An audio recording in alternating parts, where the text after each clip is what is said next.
राधे कृष्ण। आप सभी को ओम नमो नारायण। स्वागत है आप सभी का आपके अपने चैनल देव देवी धाम में।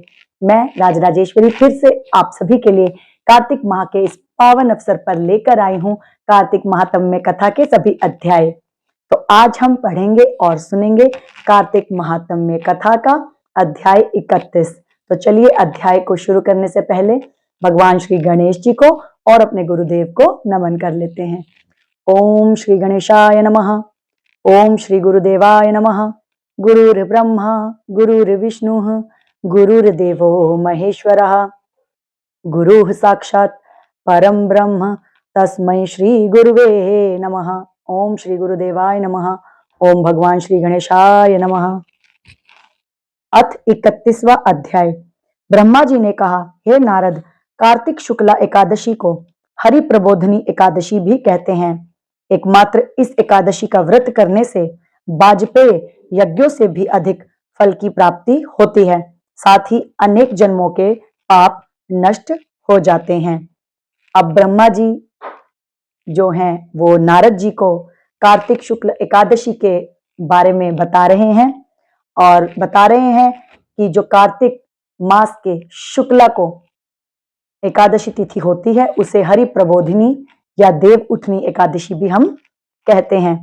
और कहते हैं कि पूरे वर्ष यदि आपने एकादशी का व्रत ना किया हो और यदि आप कार्तिक माह की शुक्ल पक्ष की एकादशी तिथि को यानी कि हरि प्रबोधनी एकादशी का व्रत आप करते हैं तो इस एकमात्र व्रत को करने से आपको वाजपेय यज्ञों से भी अधिक फल प्राप्त होता है और साथ ही साथ आपके अनेक जन्मों के कष्ट भी नष्ट हो जाते हैं। चातुर्मास 4 महीने का जो व्रत होता है वह इसी दिन समाप्त होता है।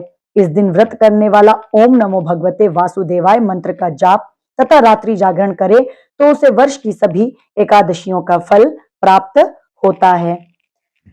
और साथ ही ब्रह्मदेव नारद जी को क्या बता रहे हैं कि चातुर्मास जो ये 4 महीने होते हैं जिसमें भगवान श्री हरि जो हैं शयन करते हैं और जो इन चातुर्मास के जो व्रत होते हैं उनका जो समापन है वो भी एकादशी तिथि के दिन ही माना जाता है। और कहते हैं कि इस दिन जो व्रत रखने वाला है वो ओम नमो भगवते वासुदेवाय मंत्र का जाप करता है तथा रात को जाग करके भगवान का कीर्तन संकीर्तन करता है और ये सब करने से उसे पूरे वर्ष भर की एकादशियों का फल प्राप्त होता है। भीष्म पंचक व्रत कार्तिक शुक्ला एकादशी से प्रारंभ होकर पूर्णिमा को समाप्त होता है। इस दिन ऋषि व पितृ तर्पण करना चाहिए। अब जैसा कि हमने पिछले अध्याय में यानी कि 30वें अध्याय में भीष्म पंचक व्रत की बात की थी तो भीष्म पंचक जो व्रत है वो एकादशी की तिथि से ही शुरू होकर के पूर्णिमा तक समाप्त होता है। और कहते हैं कि इस दिन ऋषियों का व अपने पितरों का तर्पण अवश्य करना चाहिए। भीष्म पंचक व्रत में वसु के अवतार शांतनु नंदन चंद्रवंश में उत्पन्न व्याघ्रपद गोत्र संस्कृत प्रवर संतति रहित गंगा के पुत्र सत्यव्रत धारण करने वाले आजन्म ब्रह्मचारी भीष्म जी का प्रतिदिन तर्पण करने से वर्ष भर के पाप नष्ट हो जाते हैं। और ये क्या बता रहे हैं, साथ ही साथ ये भी बता रहे हैं कि यदि कोई व्यक्ति भीष्म पंचक व्रत करता है तो उस भीष्म पंचक व्रत के दौरान वो यदि भीष्म पितामह का पूजन और तर्पण करता है तो उसके पूरे वर्ष भर के जो भी पाप हैं वो समाप्त हो जाते हैं। भीष्म पंचक व्रत करने वाला पूर्णमासी व प्रतिपदा एकम को खीर का भोजन ब्राह्मणों को करावे, यथाशक्ति दान दक्षिणा देकर उन्हें संतुष्ट करे, तत्पश्चात स्वयं भोजन करे।